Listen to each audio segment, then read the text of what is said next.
S welcome back. JDS ನಾಯಕರಿಂದ ರಾಜ್ಯದಾದ್ಯಂತ ಬರ ಪರಿಶೀಲನೆ. ಬರದ ಛಾಯೆ, ಮಳೆ ಇಲ್ಲದೆ ರೈತ ಸಮುದಾಯ ಕಂಗಾಲು. ಜೆಡಿಎಸ್ ನಾಯಕರಿಂದ ರಾಜ್ಯದಾದ್ಯಂತ ಬರ ಪರಿಶೀಲನೆ. ಬರದ ಛಾಯೆ, ಮಳೆ ಇಲ್ಲದೆ ರೈತ ಸಮುದಾಯ ಕಂಗಾಲು. ವಿಜಯಪುರದಲ್ಲಿ ನಿಖಿಲ್ ಕುಮಾರಸ್ವಾಮಿ ಬರ ಅಧ್ಯಯನ. ಅಗಸನಾಳ ಗ್ರಾಮದಲ್ಲಿ ಬಿತ್ತನೆಯಾಗದೆ ಉಳಿದಂತಹ ಜಮೀನು ರೈತರ ಜಮೀನಿಗೆ ಭೇಟಿಯನ್ನ ನೀಡಿದಂತಹ ನಿಖಿಲ್ ಕುಮಾರಸ್ವಾಮಿಯ ಚರ್ಚೆ.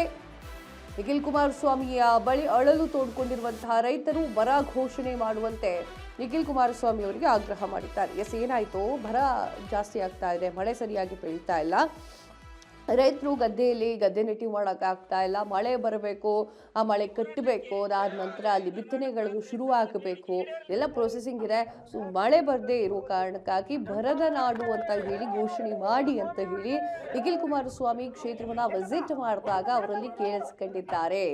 ಅಲ್ಲಿರುವಂತಹ ಸಾಕಷ್ಟು ಜನ ರೈತರು ಆಗ್ರಹಿಸಿದಷ್ಟೇ ಬರ ಇದೆ ಅಂತ ಹೇಳಿ ಘೋಷಣೆ ಮಾಡಲಿಕ್ಕೆ ಹೇಳಿ ಅಂತ ಹೇಳಿ ಏನ್ ಹೇಳಿದ್ರು ನಿಖಿಲ್ ಕುಮಾರಸ್ವಾಮಿ ಭಾಗಕ್ಕೆ ಅಂತಕ್ಕಂಥದ್ದನ್ನ ಇವತ್ತು ಬರವನ್ನ ಸೀಮಿತ ಮಾಡಲಿಕ್ಕೆ ಇಷ್ಟಪಡೋದಿಲ್ಲ.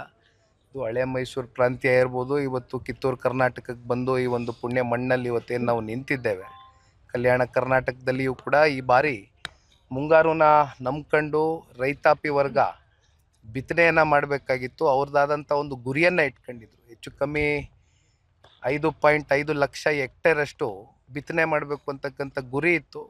ಆದರೆ ಇಲ್ಲಿವರೆಗೂ 1.3 ಲಕ್ಷ ಹೆಕ್ಟೇರಷ್ಟು ಮಾತ್ರ ಬಿತ್ತನೆ ಮಾಡೋಕ್ಕಾಗಿದೆ. ಅದರಲ್ಲೂ ಬಿತ್ತನೆ ಮಾಡಿರ್ತಕ್ಕಂಥ ಕೆಲವೊಂದಷ್ಟು ರೈತಾಪಿ ವರ್ಗ ಮುಂಗಾರು ಈ ಸಲ ನಮ್ಮ ಕೈ ಹಿಡಿಯುತ್ತೆ, ಮಳೆ ಬರುತ್ತೆ, ಹೇಗೋ ನಮಗೆ ಬಿತ್ತನೆ ಮಾಡಿದಂಥ ಇಲ್ಲಿ ತೊಗರಿ ಇರ್ಬೋದು ಅಥವಾ ಮೆಕ್ಕೆಜೋಳ ಇರ್ಬೋದು, ಹತ್ತಿ ಇರ್ಬೋದು, ಈ ರೀತಿ ಅನೇಕ ಕೃಷಿ ಚಟುವಟಿಕೆಗಳಲ್ಲಿ ರೈತರು ನಿರಂತರವಾಗೇನು ಈ ಕೃಷಿ ತಾಯಿಯನ್ನು ಭೂಮಿಯನ್ನು ನಂಬ್ಕೊಂಡು ಬದುಕು ಕಟ್ಕೊಂಡಿದ್ದಾರೆ.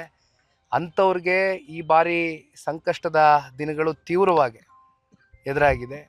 ಆ ನಿಟ್ಟಿನಲ್ಲಿ ಇವತ್ತು ಬಂದು ಬರ ವೀಕ್ಷಣೆ ಮಾಡ್ತಕ್ಕಂಥದ್ದಕ್ಕೆ ಈ ಭಾಗದಲ್ಲಿ ಇಂಡಿ ವಿಧಾನಸಭಾ ಕ್ಷೇತ್ರ ಜೊತೆಯಲ್ಲಿ ನಮ್ಮ ಬಸವನ ಬಾಗೇವಾಡಿ ಎರಡೂ ಕ್ಷೇತ್ರದಲ್ಲಿ ಬೆಳಗ್ಗೆಯಿಂದ ರಾತ್ರಿವರೆಗೂ ರೈತರ ಹೊಲ ಗದ್ದೆಗಳಿಗೆ ಒಂದು ಭೇಟಿಯನ್ನು ಕೊಡಬೇಕು ಅಂತಕ್ಕಂಥ ತೀರ್ಮಾನ ಮಾಡಿದ್ದೇವೆ. ಇಲ್ಲಿ ಸರಿಸುಮಾರು 6 ಎಕರೆ ಜಮೀನನ್ನು ಹೊಂದಿರತಕ್ಕಂಥ